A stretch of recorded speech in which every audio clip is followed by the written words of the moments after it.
It is episode 3 of my beautiful idiot playthrough of Encased, and we are starting out here in Nashville. We do have a level up waiting for us, so let's go ahead and spend that. This is the first level up where we get a perk. For my perk, I'm going to take Talented Instructor, which gives me 25 learnability, which increases the rate at which I gain experience points. There is no level cap in this game, by the way. Random encounters in this game will scale to my level, but all of the fixed encounters in the game do not. And I know the last level in the game was hard when I when I didn't have a character like this. Unfortunately, I think this is going to be a necessity just to actually finish the game. And it has the added perk that my companions will level up faster as well.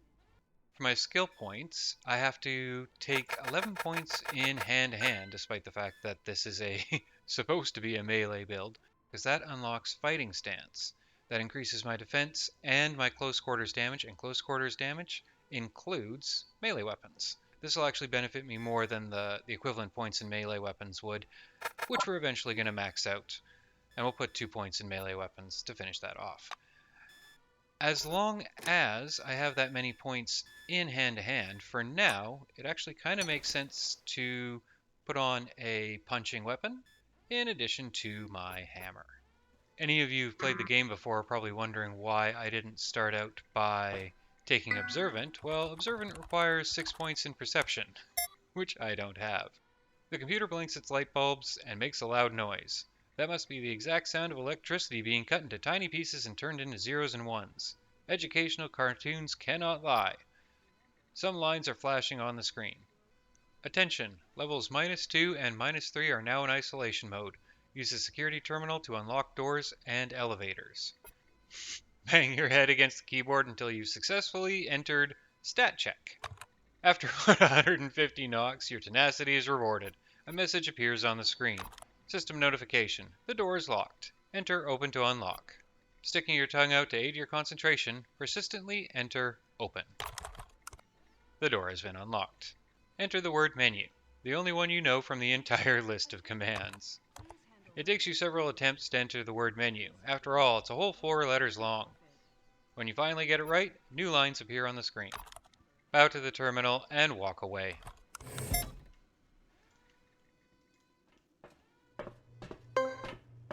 Oh, we have a secret. Let's see, are we still incapable of using vending machines?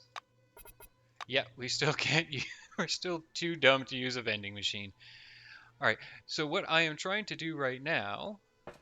Well, is this... Oh, this door is unlocked. Where does this take me? Would have figured it would have taken me in here. Oh, it took me over here. Well, I will get back to that in a second. First off, I have a whole bunch of fatigue I need to sleep off. Some magazine with a naked lady on the cover peeps from under the bed. Take it and flip it through. You look around warily and cover one eye with shame, and then you begin to turn over the pages breathily. Tits and ass, a bit of text, then ass and tits, and so on. What a shame. You should flip through further. This is going to go on, isn't it?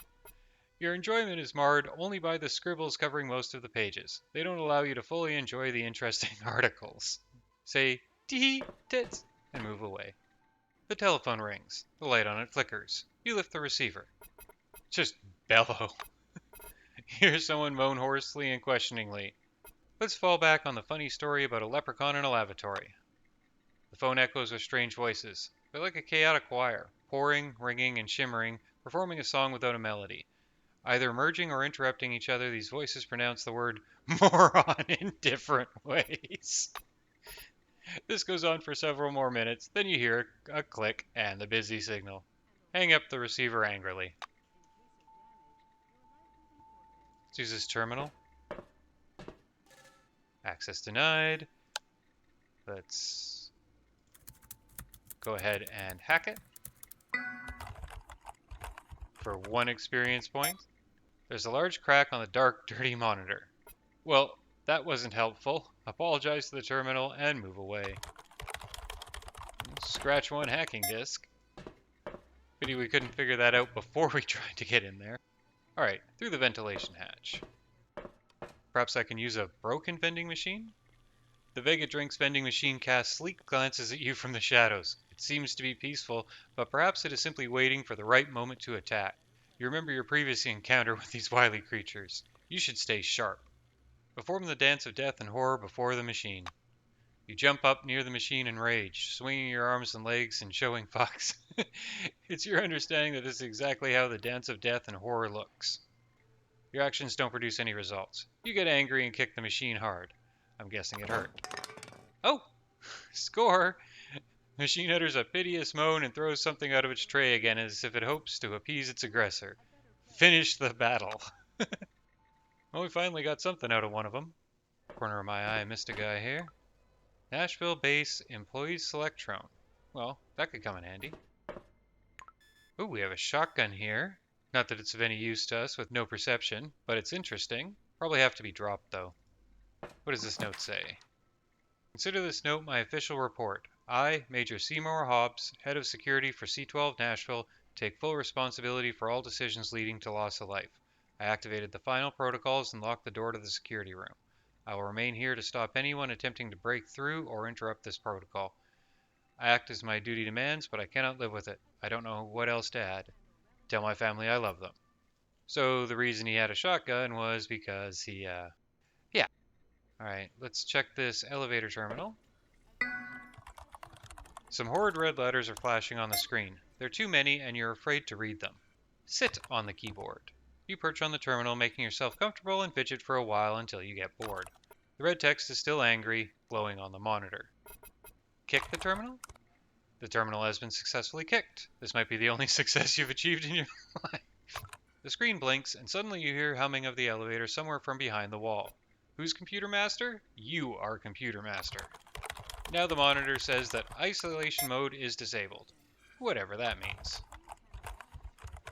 Okay, so here we have a servo shell. This is basically, well, power armor. And let's see, is there anything stopping me from using it?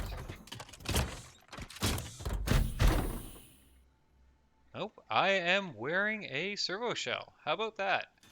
I would have figured that there'd be at least something stopping me from walking out of here in this, but, well, I'm sure there will be.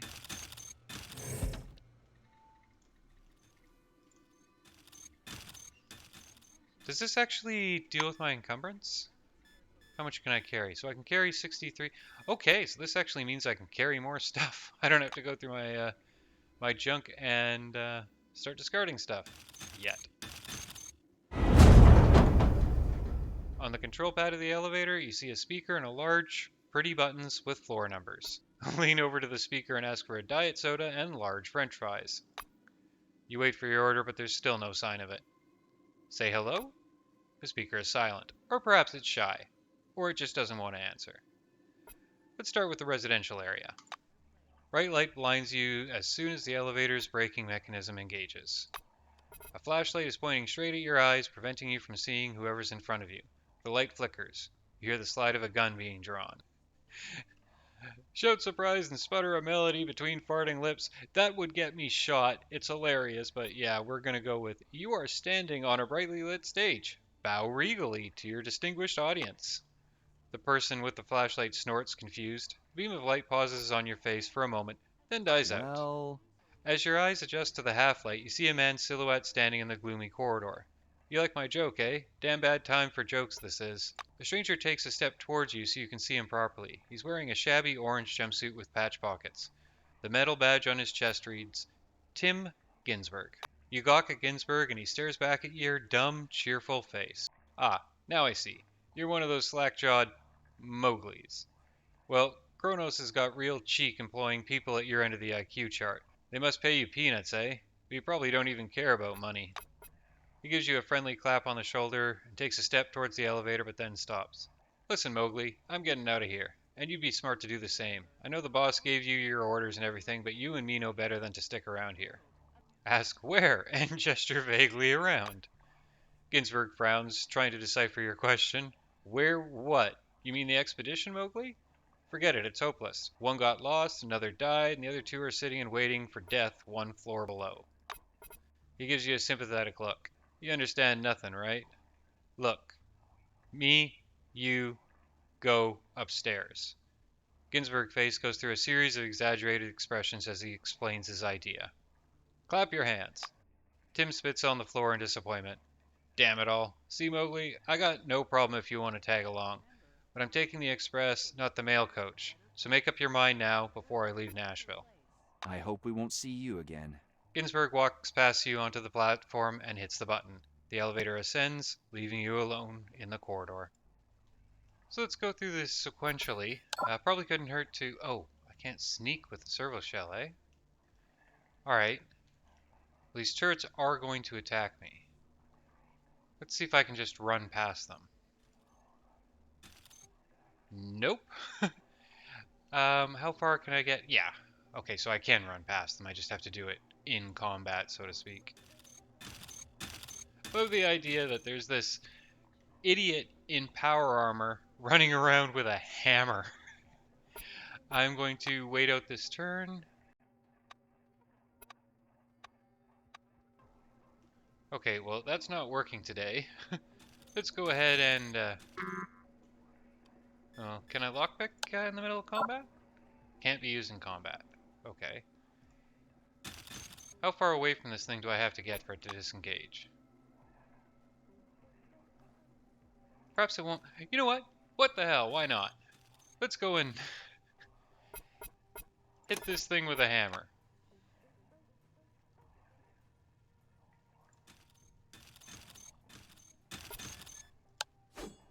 Smashy, smashy. Plink.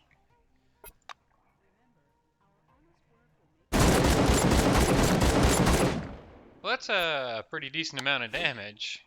Violator. Stop the attack. Punch it. These things aren't very useful, are they? There we go. I was expecting that thing to put up a bit more of a fuss. Decent experience points. Score. Second room is also locked, but also well within my my ability.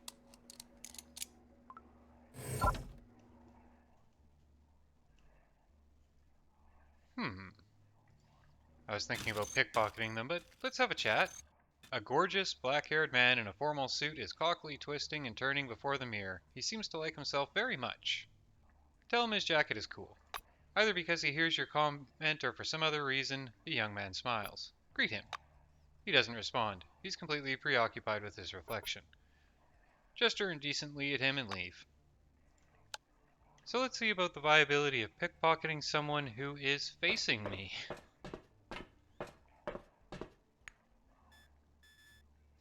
Piece of cloth. Well, I mean, we'll take it. And away we go! The perfect crime. So I actually had a recording snafu. If you're wondering why I've more health available, it's because I did a better job of taking care of the first turret than I did the first time around. That's because of wrestling stance, you know, which I went out of my way to get and then didn't use. Violator. Stop the attack. Ooh, 43 damage. Oh, looks like the defense class helped a little bit. Violator.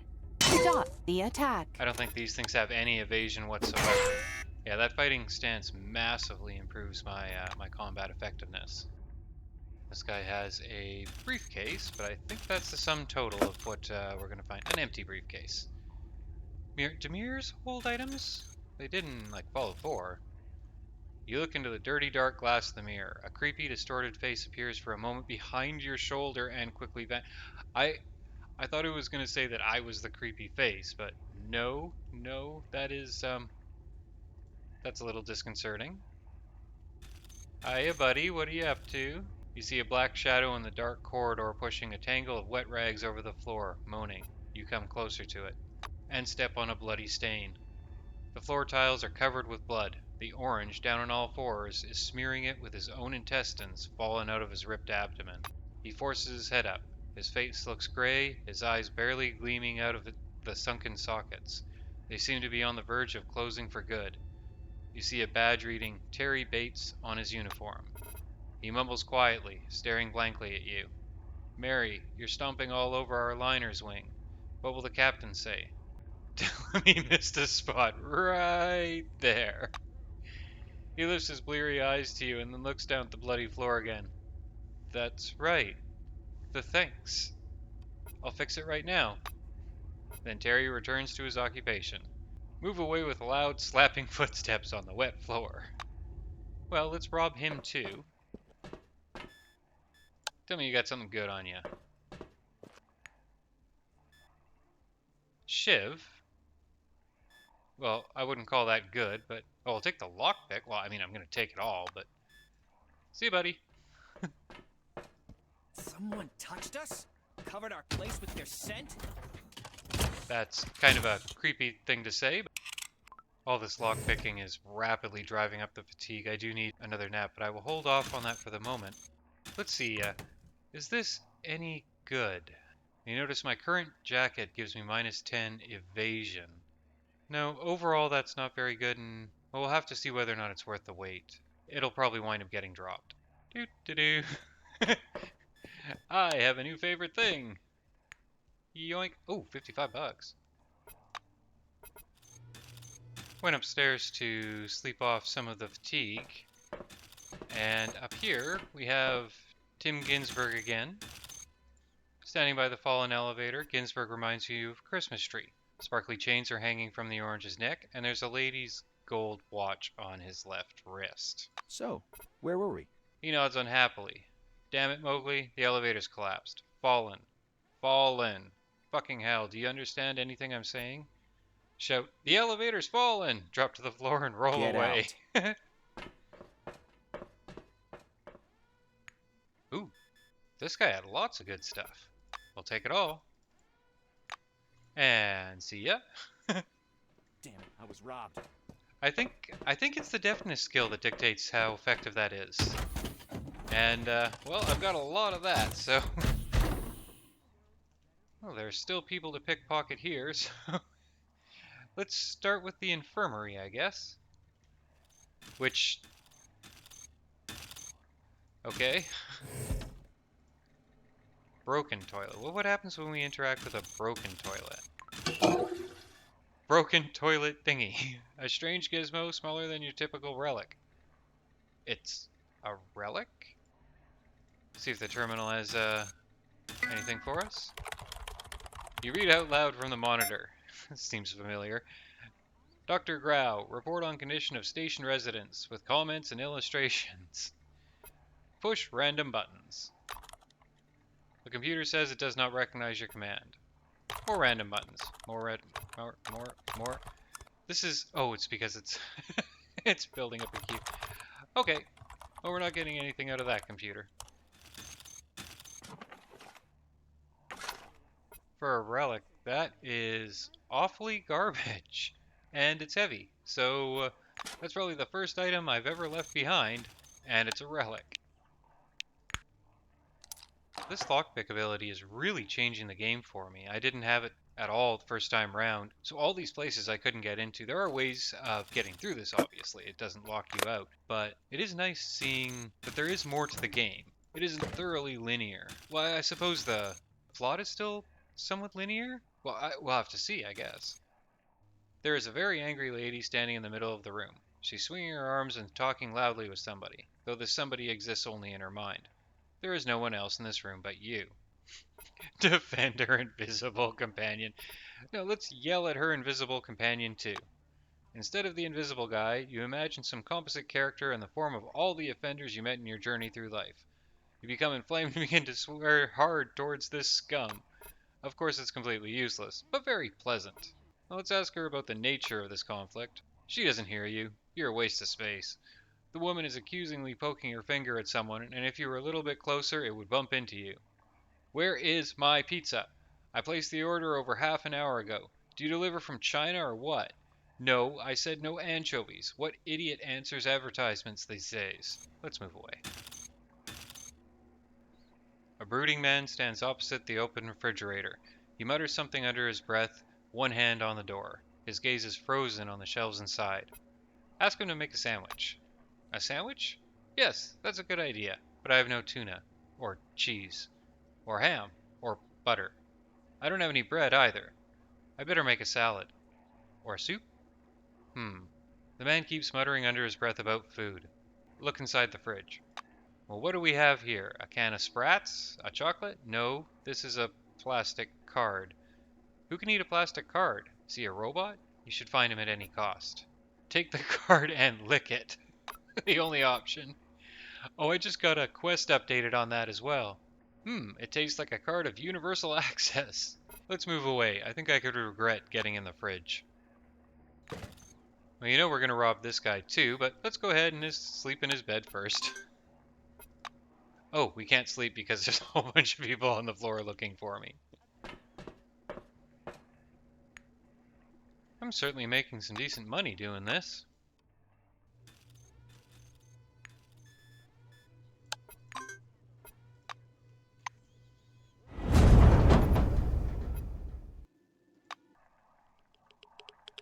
As you reach the office level, you hear a quiet crackle. Your Keras is registering an increased level of anomalous radiation. According to the readings, it initially appeared on the first level of the complex and has been increasing since then. You hear a chewing sound from somewhere close by. You look up from the handheld display to see a man standing in the corridor. His face is covered with blood, and his eyes are glowing like headlights. He howls menacingly as he looks in your direction. Let's go ahead and get our fighting stance equipped immediately. Someone from the outside did it. Some outsider. Well, smashy smashy. Ah! You didn't stand a chance. There's surely a source for this. So I may have shot myself in the foot by robbing all those people before. I went back up to the top floor to take a nap, and I can't nap up there because people are looking for me. So I'm going to try to find a bed to use here before I go and rob everyone. Oh, what do we have here? Okay, so this is a massive improvement. We'll go ahead and take that, although that puts me overweight, so I'm going to have to drop some more There's stuff. something that doesn't add up in these calculations, but I don't Well, understand what you it know is. times are tough when you drop a shotgun and a flamethrower. But them's the breaks. Louise is killing me. The door whispers open. You see a woman in a room filled with pale lamplight. She's sitting on the bench with her head in her hands. There are a few unintelligible words mixed in with her sobs. You strain your ears. The woman's singing. Your bright and tiny spark lights the traveler in the dark. Her voice is shaky and she won't lift her head. Stick out your lips and spit along. Oh my god. Hiccup. Good day. The silver jumps up. She pales as she sees you. What? Who are you? Should we yell back the philosophical conundrum? Who are you indeed? And what are you doing on this blue sphere wandering through endless space?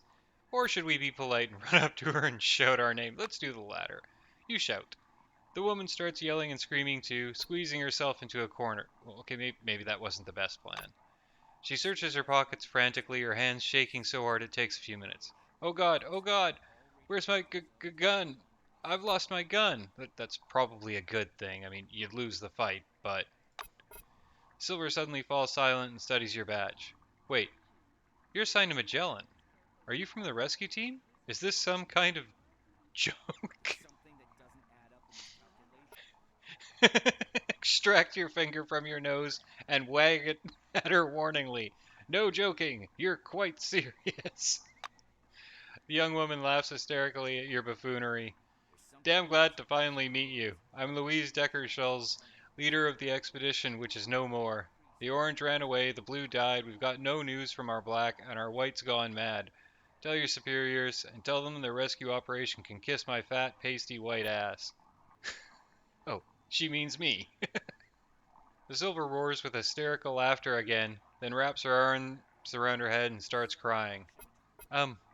Lick her hair affectionately. You notice these two have leaves. Click!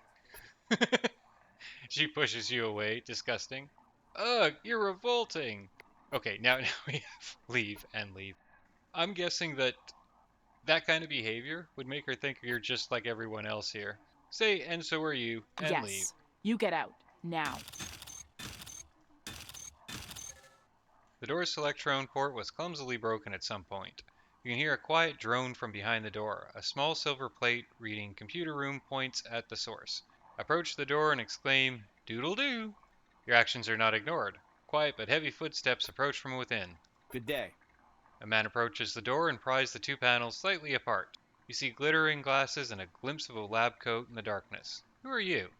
Tell him you're Joseph of Arrhythmia, or what's his name? The man sighs. Ah, is this some new type of madness? Though this individual appears to be non-aggressive. The door half slides shut, but then opens again immediately. Listen, the woman on the bench. Tell her I need to speak with her. It's important, please. Nod, striking the door with your forehead, and leave. Good luck. There's surely a source. Necker Shells is sitting in the same spot. She meets your eyes and shakes her head squeamishly. Say, door, and knock on the locked door. Well? The young woman sighs in frustration and rolls her eyes. Yes, it's a door, you numbnut. And there's a mad scientist behind it. It mustn't be open. A muffled thud comes from behind the door. A man's face appears in the dim gap where the two panels meet in the middle. Louise, I'm tired of repeating myself. I'm not crazy. But the person with you might be very dangerous. Please, open up. It seems she's convinced. The silver brushes past you and presses her selectron to the door. Its metal halves slide open with a low buzz. A large, broad-shouldered man in a white lab coat emerges from the next room. He's approaching you with a piece of rebar raised in one hand. I mean, we could just fight him. We'd absolutely destroy him. I mean, I assume we would. But I'm guessing we actually want to talk to him. He's the first one who's actually tried to, let's wet our pants menacingly. Rebar man stops in his tracks and laughs. What? What the? I can't figure out how this damned anomaly works. I guess some folks just go stupid instead of crazy. He falters and bends over you to examine your badge. Wait, according to your badge, you're not from Nashville. You must be one of the rescue team. Where are the others? The silver on the bench clicks her tongue in annoyance. There are no others. Take a good look at our rescue team. Magellan just spat in our face. Like you just did in mine? You tricked me into the study and locked the door. Do you think I was one of them, Louise? I thought I made this clear. They all have halo eyes. A parasite causes a glowing ring around the iris. Do I look like I've got halo eyes, Louise? Steele removes his glasses and stares wide-eyed at Decker Schulz. Annoyed, the silver turns away. No, I didn't examine your eyes. I've got more important things to think about. I have an awful headache and those sounds. Is this what you're going to do now? Start looking for someone to blame? The white rests a hand on her shoulder. All right, calm down. You're right. We have more important things to think about. We need a plan. He turns to you. I never introduced myself. My name is Ronald Steele. Are you willing to help Louise and me to the best of your, abilities? Demonstrate your impressive abilities with a somersault. The somersault fails and you fall headlong onto the floor. The white helps you to your feet and dusts you off. I'll take that as a yes. Since you're plainly not the next Einstein, I'll explain the plan in very simple words. Ready? He looks at you intently in the eyes. Say, cheery, in a high-pitched squeal. Steele opens the map on his kairos. All right, go out into the corridor, go straight, then take a right. Okay, so, corridor, straight, well, the corridor doesn't go straight, it goes left and right. Anyway, take a right, you're looking for the primary Nashville mainframe. When you find it, try to establish a connection with Magellan. Tell Kingsley we need a proper rescue operation. Can you remember all that? He pats you on the shoulder. Good. We need the master elevator key to get into the evacuation area. Master key. Remember that too. It's shaped like a card. Steele composes himself. My guess is whatever brought the madness into Nashville is down in the excavation area. It won't be easy to silence it. The problem will likely require a scientific approach, so you're going to find the source and I'll do the rest. I repeat, connection, master key, excavation area. Is everything clear? Answer with a meaningful The white smiles faintly. That's it then. Louise, do we have anything to add? You're the leader. It's technically your decision. Louise? Carbon. The air got hot. It became dense and transparent. I told you, it's carbon, but you wouldn't believe me. Deckershell throws back her head to fix you with a blank stare. Rings of white light are forming in her eyes. The scientist's expression settles from astonishment to bitterness. Damn it, let's get going. We can still make it if we hurry. So while his directions were less than perfect, my plan is to search the entire place anyway, so... Oh, I already have the master key. Well, I'm not leaving here until I've searched this entire floor, so... We have a public terminal here to break. You look at the screen as if you were a very cool scientist. Shout at the computer and pound on the keyboard. Loud. Louder! Show the machine who's boss. So these are a series of emails about people getting gradually crazier. This one stands out. Mandatory castration. Dear employees, all male employees are to report to the infirmary for mandatory castration. The operation will be performed with 2 bricks. No anesthesia. Thank you for your time. We got these two over here. I'm guessing they're going to be aggressive. Let's find out. Yep. Believes generous something or other? What did that say? Okay, so let's go ahead and get in our fighting stance. I think the other person has a gun, but...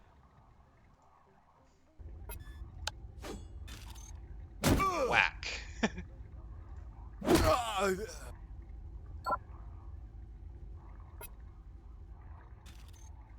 Oh, no, they have the most brutal of all weapons, the mop.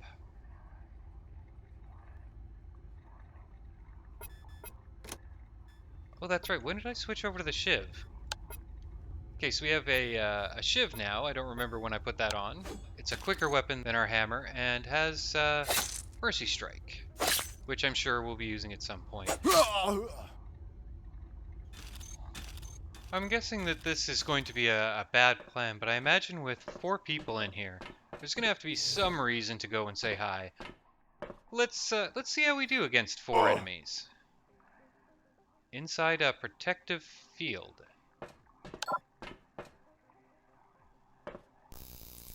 Someone from the outside. Oh no, did it. they're using fatigue Some weapons. Outsider.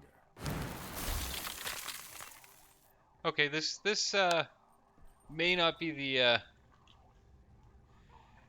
may not have been the best of ideas.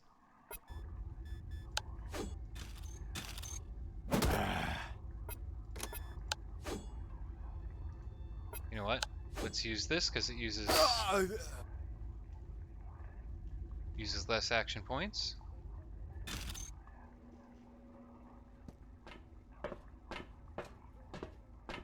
Come and get it. Someone touched us. Covered our places with their scent.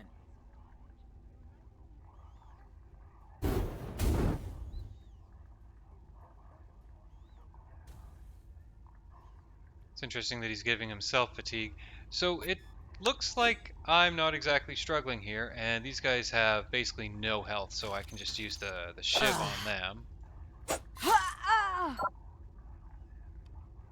How do I not have enough action points? Oh, because I have to move. Let's go ahead and move, and then put up our defense class.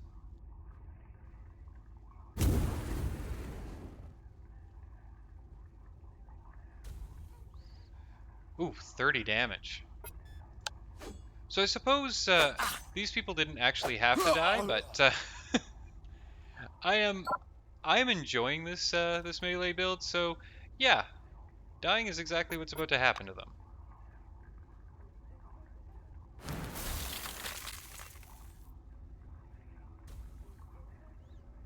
Ouch, 25 damage. Okay, so AP 11. That's everything. I'm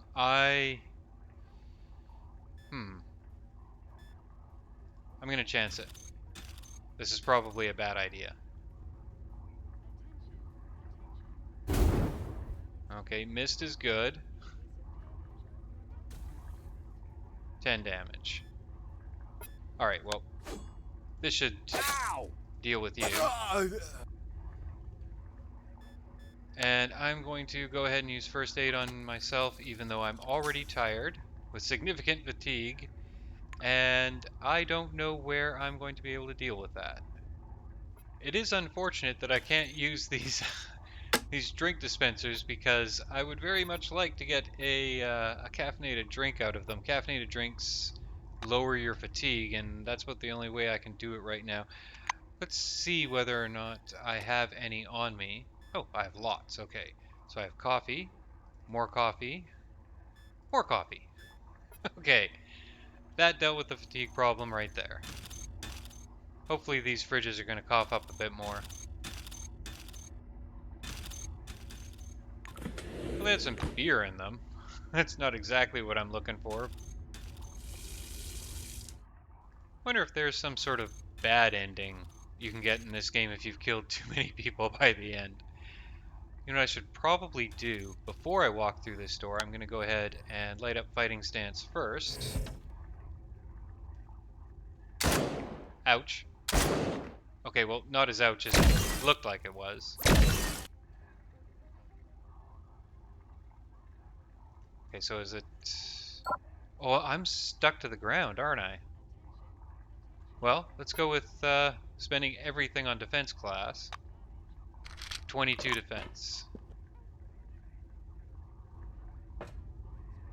And we have another wrestler, apparently.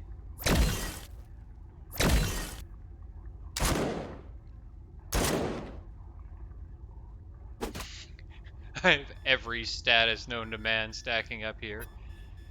Alright, well, luckily these guys are coming to me. There are traces and fractals. Traces Wasn't expecting and... to miss. There we go. Let's go ahead and save up what little bit of defense we can.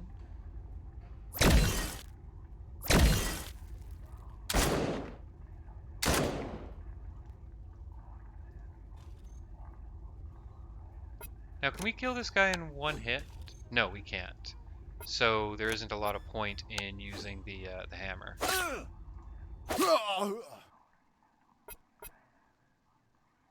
We need to start covering ground, and I'm not going to get a lot of defense bonus out of it, so I'm going to go ahead and move that extra step.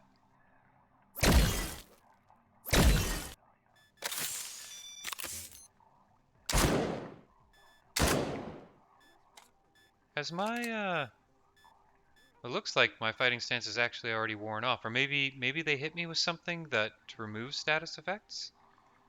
I'm not sure. Either way, I'm going to go ahead and put it back on. It's keeping me alive. Now, ooh, that almost kills her, so, maybe I can one-shot? Yep.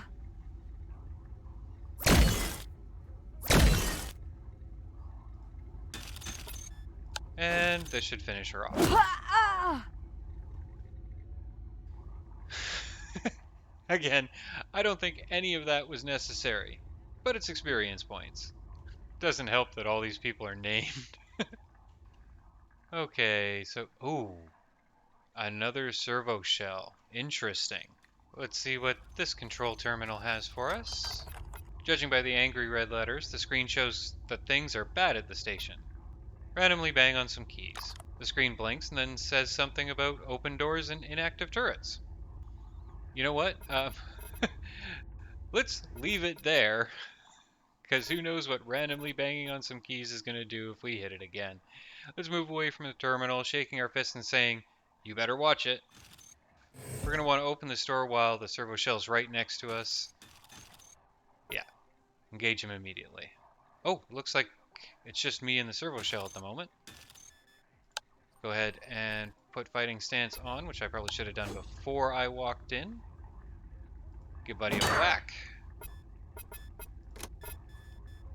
You know, I probably would have been better if I just done 2 hits with the other one, but let's go with defense.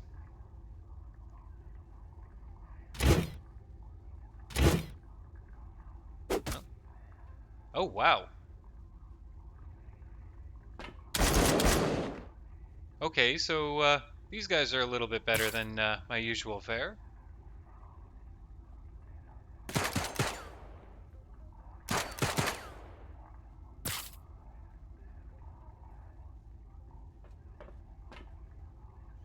Alright, so I definitely have to... Yeah, I don't want to burn up all of my... Well, before I do anything, let's see what kind of... Okay, so I'm not killing this guy with one hit. I'm going to use a medikit. And with 7 points left, let's go ahead and give this guy a whack and hope for a crit. Come on, give me a crit. Oh, darn. Okay, so it looks like knockback doesn't do damage. That's a good thing. Or if it does do damage, it's not much. Hopefully we can finish this guy off for 270 experience. Nice. And come on, crit. Nice. There is outsider radiation everywhere. Someone passed through here, scattering their light around. I was actually worried there for a moment. Although again, I probably didn't need to come in here. Whack. Ow! Ha-ah! Okay, video phone terminal. Oh, this is probably how I get a hold of Kingsley. The black screen shows several lines of ominous red letters.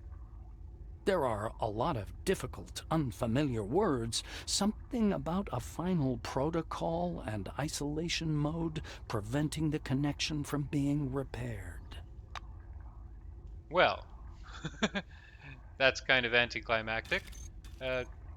Sorry guys, there was no cure, and I'm going to believe that because otherwise I am a ruthless murderer.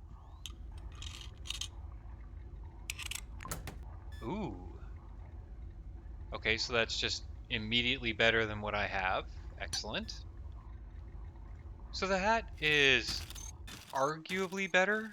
I'd say, as it stands, it's about the same as that Night Watch cap that I had. But since I can equip glasses with it, should I find any, it is arguably better. I think that's everything on this floor dead. Let's head on downstairs. First and foremost, we are looking for a bed so that I don't have to burn through all my consumables. Although I am carrying way too much in the way of weight. So if I have to burn through some more consumables, it's not the worst thing in the world. It's really not the way I'd like to be losing weight, though. Well, that went from red to green, so that's probably a good thing. I'm getting so much stuff here, I'm absolutely going to have to drop weapons. I'm guessing that taking the criminal path this early is going to make the whole economy of the game a little bit lopsided in my favor. Although, I'm going to need every advantage I can get.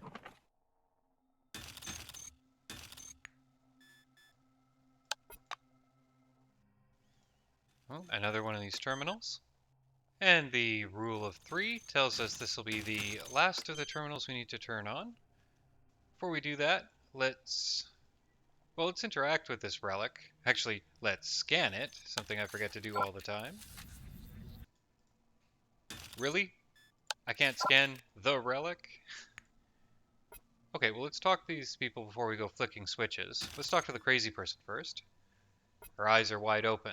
Thin but distinct white rings glow around irises dotted bright orange. Louise's face seems content, almost happy. The sound freezes in the air. Can you see it too? Oh, you again. Hey, I did everything here. Well, except of all the science stuff, I suppose. The white turns from Schultz, sitting with her head thrown back to you and back again. You understood what I told you, right? Find the source and summon me. I'll be here. Louise, she's sick. Yell and run farther into the cave. Good luck. Let's go ahead and flick some switches. I'm guessing that all of these will work since I've turned on those terminal things.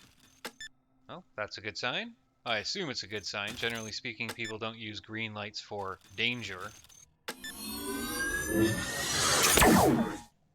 Should I have done that?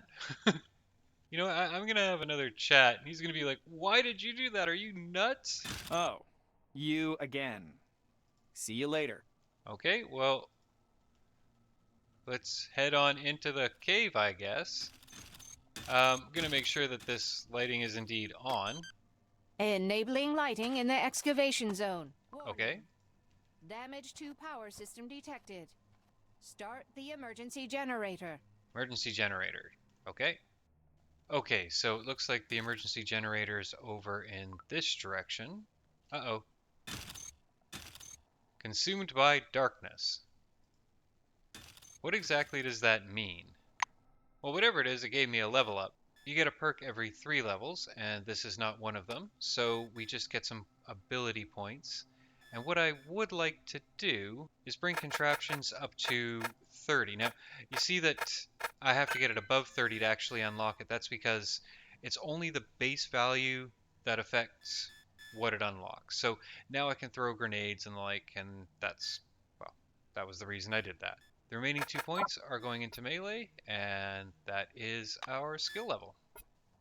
I wonder if the best course of action is just to run at the generator, because that looks like a generator to me. Okay, so what does Consumed by Darkness do? It's only showing up briefly. Well, that sound suggests that it's on. Lighting enabled. Have a nice day, employee. So we'll follow the path of lights. I'm guessing I'll still have to worry about this Consumed by Darkness if I walk away from the path.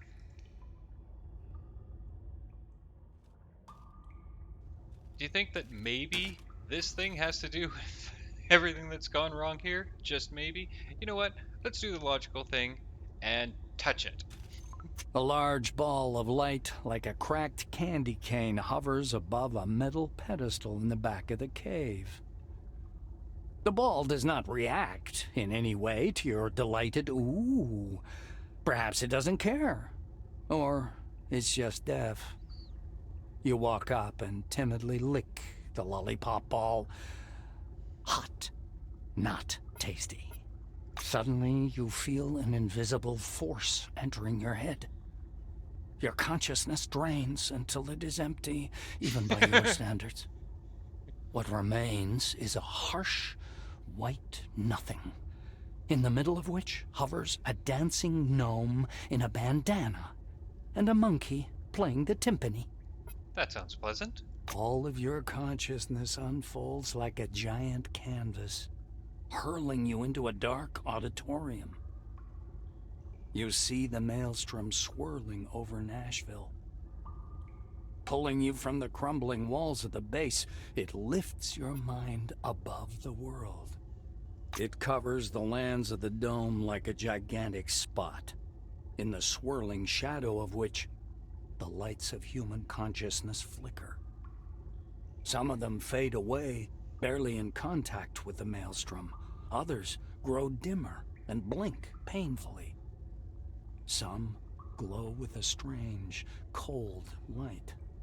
Gaining strength, the maelstrom, rushing westward, comes crashing down onto the southern lands of the dome, leaving behind hundreds of fluttering and slowly fading lights. After sweeping out Concord and Spire Station, the maelstrom finally calms down. It hangs in the very center of the dome, like a majestic, lazily swirling vortex, and your mind rushes about within it like a shining spark. It takes you some time to understand that you're wandering through a fog. At some point, the dull, white nothingness begins to dissipate, slowly returning you to reality. Some sort of noise fills your ears, a rumble resembling the rustle of waves rolling ashore.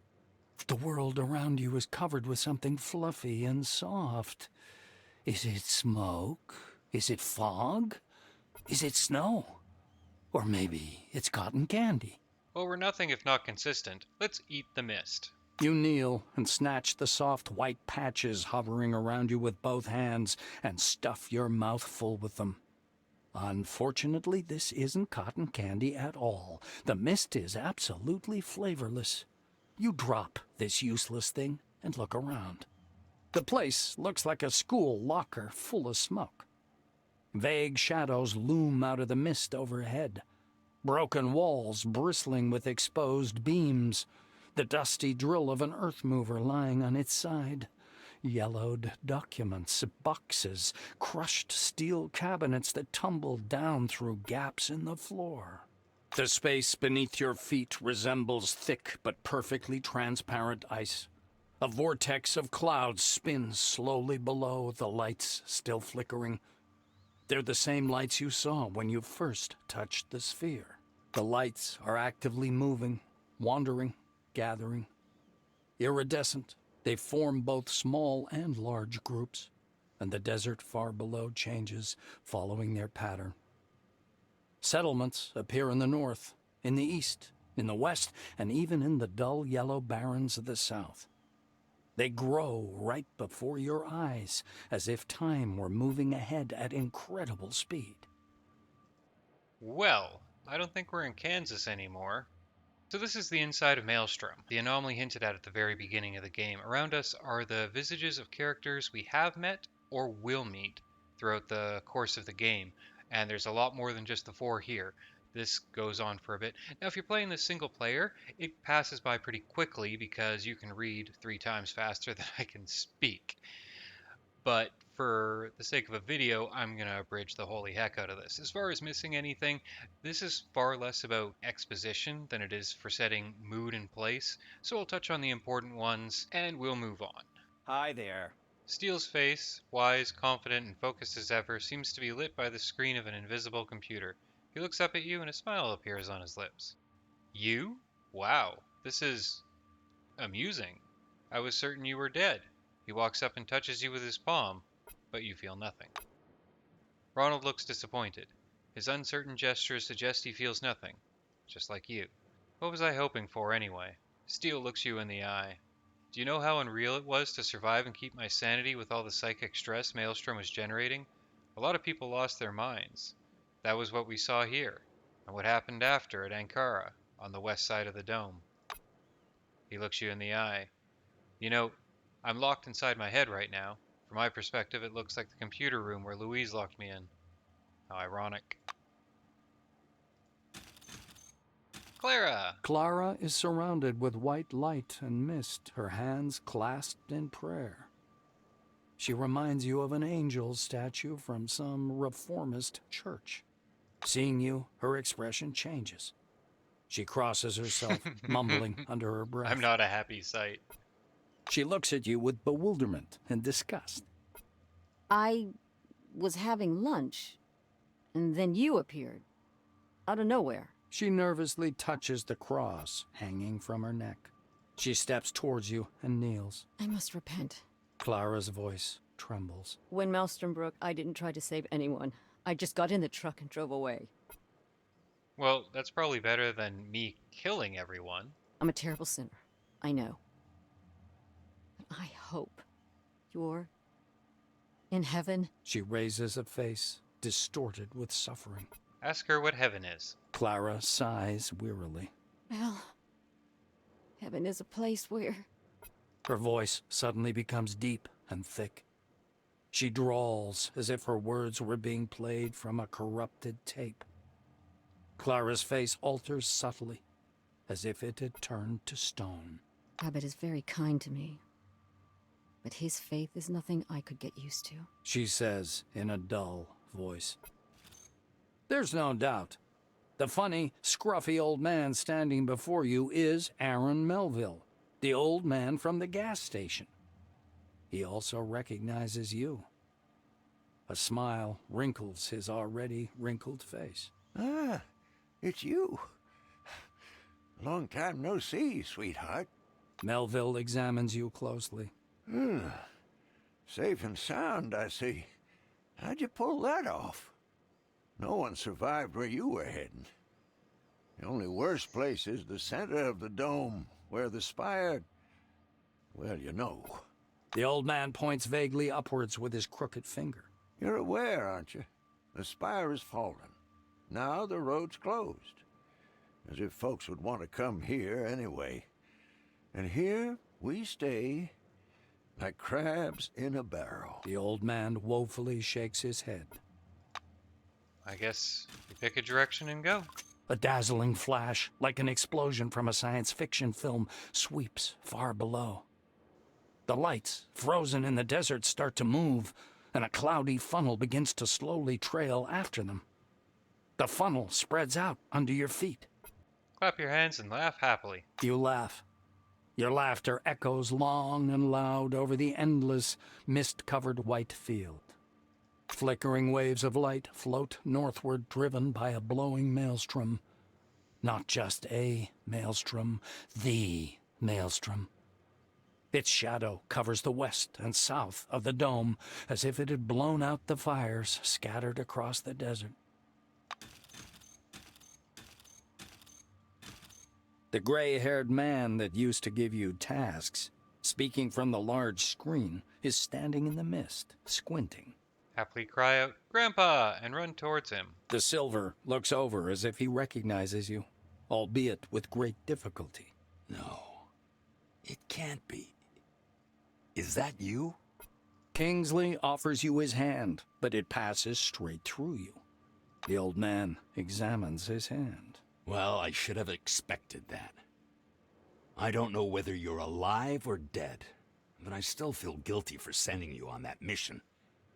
Wrong time, wrong place. The heart of the strangest disaster in human history. Though I suppose even one with adult intelligence would have failed. I like that he at least expresses guilt here. If you're not just a hallucination, if you can hear me, I want you to know that humanity still survives under the dome. Possibly thanks to you. Definitely thanks to me. Kingsley spreads his hands and smiles weakly. The mist around him becomes thicker. In the next moment, the old man vanishes in the white. I do not look forward to editing this. After getting accustomed to the white haze, you stride carelessly through it. The air smells like a purple lamp from a medical office, and different pictures appear on slowly floating white scraps, like on a cinema screen.